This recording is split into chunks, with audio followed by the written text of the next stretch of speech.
Sa loob ng mahabang panahon, ang Dubai ay itinuturing na simbolo ng sobrang yaman dahil sa kanilang mga naglalakihang gusali at mamahaling lifestyle na hindi mo makikita sa ibang bansa.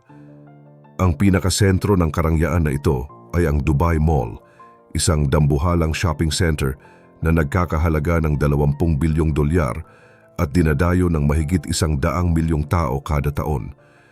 Ngunit ngayong taong 2026, tila nagbago na ang ihip ng hangin dahil ang mall na dati ay parang bahay ng mga langgam sa dami ng tao ay nakakaranas na ngayon ng isang matinding krisis sa pera. Maraming mga mamahaling tindahan ang nagsasara na at ang mga mahahabang hallway na dati ay siksikan ay wala na ngayong laman kundi katahimikan. Maraming eksperto ang nagtatanong kung ito na nga ba ang simula ng pagbagsak ng ekonomiya ng Dubai na akala ng lahat ay hindi matitibag.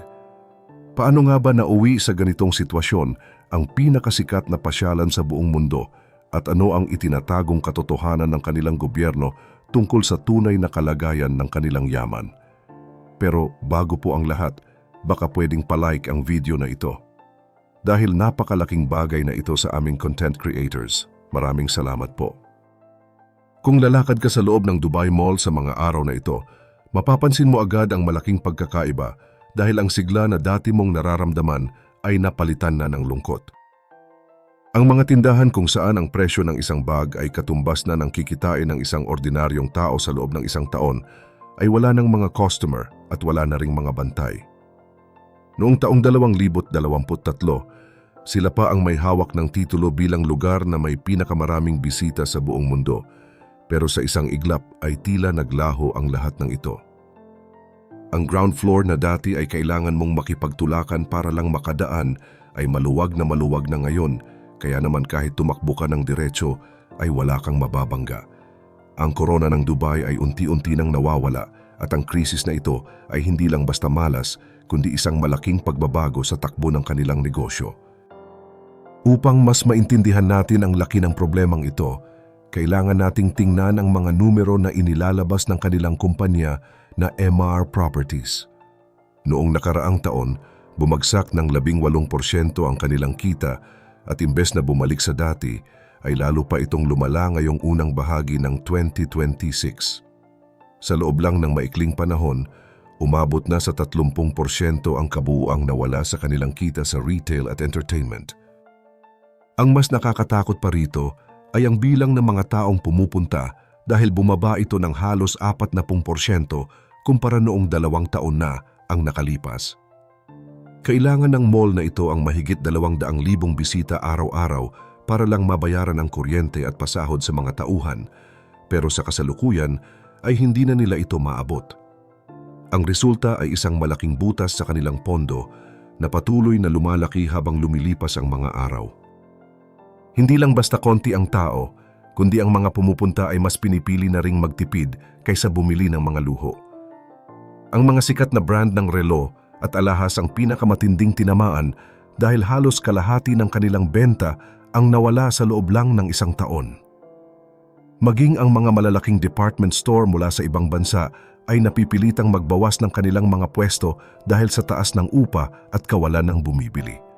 Sa ngayon, meron ng mahigit 100 tindahan ang tuluyang nagsara at pinabayaan na lang na maalikabukan ang kanilang mga bintana. Ang pagbagsak na ito ng Dubai Mall ay hindi lamang dahil sa malas, kundi dahil sa pagtama ng ilang matitinding problema na sabay-sabay na dumating ngayong 2026. Ang unang dahilan ay ang pagkawala ng mga turistang Tsino na dati ay itinuturing na big winners sa loob ng mga luxury stores. Sila ang mga taong gumagastos ng mahigit 3,000 hanggang 10,000 dolyar sa isang upuan lang para sa mga alahas at mamahaling relo. Pero dahil humina ang ekonomiya ng China nitong mga nakaraang taon, nabawasan ng halos kalahati ang bilang ng mga turistang bumibisita sa Dubai. Kung lalakad ka sa mga luxury wing ngayon, mararamdaman mo ang kawalan ng mga mamimili na dati ay kinakausap pa ng mga staff gamit ang wikang Mandarin.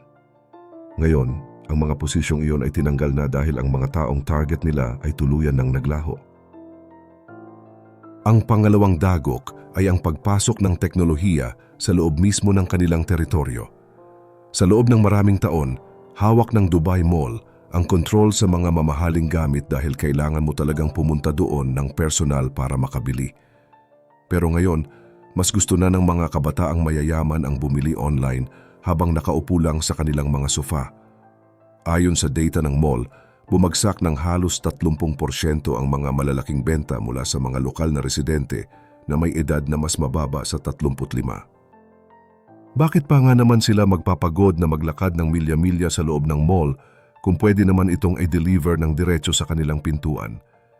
Isabay mo pa rito ang pagsulpot ng mga bagong mall gaya ng Dubai Hills Mall na mas malapit sa mga matitirang subdivision, kaya naman mas lalong nabawasan ang mga taong pumupunta sa main city. Mayroon ding psikolohikal na dahilan na tinatawag nating pagkasawa. Noong 2010, talagang kamangha-mangha ang Dubai Mall dahil ito ang pinakabago sa mundo. Pero ngayong 2026, para na lang itong isang napakalaking gusali na wala nang bago para sa mga turistang galing Europe at Amerika. Ang malaking aquarium at ang talon sa loob ay hindi na sapat na dahilan para ubusin ang 4 na oras ng iyong bakasyon sa loob ng isang gusali. Bukod pa riyan, naging napakamahal na rin ang Dubai dahil sa palitan ng pera. Ang mga gamit na dati ay mukhang mura para sa mga dayuhan ay naging napakabigat na sa bulsa dahil sa paglakas ng dolyar. Maging ang mga mayamang Ruso na dati ay pumuno sa lungsod ay unti-unti na ring umatras dahil sa mga bagong restriksyon sa bangko. At higit sa lahat, nagbago na ang hilig ng mga turista ngayon. Ang mga tao ay naghahanap na ng karanasan gaya ng safari sa disyerto, skydiving o mga yacht party na magandang i-post sa social media. Ang pagkakulong sa loob ng air-conditioned na mall sa loob ng 4 na oras ay hindi na nagbibigay ng mga likes o inggit sa Instagram gaya ng dati. Kapag dumaan ka sa Fashion Avenue sa ikalawang palapag, makakakita ka ng mga bahagi na madilim na at ang mga tindahan na dati ay 10:00 pa lang ng umaga ay bukas na. Ngayon ay tanghali na kung magbukas. Maging ang mga sikat na kainan gaya ng Cheesecake Factory na dati ay may mahabang pila, ngayon ay marami ng bakanting mesa kahit Biyernes ng gabi. Ito ay isang malinaw na senyales na ang enerhiya ng lugar ay unti-unti nang nauubos. Ang krisis na nararanasan ng Dubai Mall ay hindi lang makikita sa mga numero, kundi pati na rin sa mukha ng kanilang mga empleyado. Marami sa mga staff dito ang nagsimula na ring sumuko at lumipat sa ibang industriya o kaya naman ay tuluyan ng umalis ng bansa. Ang mga manager ay nakakaranas ng matinding pressure na magbawas ng gastos at tauhan, kaya naman ang mga naiwan ay pagod na pagod dahil doble ang trabaho pero kalahati lang ang tao. Kapag ang mga empleyado ay wala ng gana, nagiging pangit ang serbisyo at dito na magsisimulang hindi na bumalik ang mga customer. Maging ang dati nilang bonggang dekorasyon ay tila kumukupas na rin. Ang nakaraang Christmas 2024 ay naging matipid at hindi na kasing ganda ng dati. Ang mga dating fashion show at malalaking event na ginagawa 2 hanggang 3 beses sa isang buwan ay halos naglaho na sa kalendaryo. Habang nanghihina ang Dubai Mall, ang kanilang mga kalaban ay parang mga lobo na handang sumakmal. Ang Mall of the Emirates ay sumailalim sa matinding renovation noong 2023 at mas pinaganda ang kanilang mga kainan. Kaya naman mas pinipili na ito ng mga turista dahil mas malapit ito sa mga sikat na beach. Samantala, ang mga kabataang mayayaman o ang mga Gen Z at Millennials ay mas gusto na sa City Walk dahil sa open-air design nito na mas Instagrammable kaysa sa loob ng isang saradong gusali. Isabay mo pa ang paggising ng Saudi Arabia na ngayon ay nagtatayo na rin ng sarili nilang mga entertainment complex para hindi na lumabas ng bansa ang kanilang mga mamamayan. Ang mga turistang Saudi na dati ay bumubuo ng halos 20% ng trapiko sa Dubai ay mas pinipili na ngayong manatili sa kanilang bansa. Para sa mga bagong henerasyon, ang konsepto ng mall ay boring na at mukhang luma. Mas gusto nila ang mga karanasan na may kwento at pagpapahalaga sa kalikasan kaysa sa mass luxury na inaalok ng Dubai Mall. Isang malaking sampal din ang online commerce gaya ng Namshi o Noon na nagde-deliver sa pinto mo sa loob lang ng ilang araw. Bakit ka pa nga naman ba maglalakad sa loob ng mall kung pwede mo namang makuha ang gusto mo nang hindi napapagod? Ang krisis na ito ay isang babala para sa buong lungsod. Hindi sapat na ikaw ang may pinakamalaki o pinakamataas kung ang puso ng mga tao ay wala na sa iyong inaalok. Kailangan ng Dubai na magbago at magpakumbaba para muling makuha ang pagmamahal ng mga turista. Ngayon, ang tanong ko para sa inyo ay, sa tingin nyo ba ay kaya pa itong isalba ng Dubai ngayong 2026? O ito na ba ang katapusan ng panahon ng mga dambuhalang shopping mall? I-comment nyo ang inyong opinyon sa ibaba at pag-usapan natin yan. Huwag rin kalimutang mag-like at subscribe para sa mas marami pang updates gaya nito.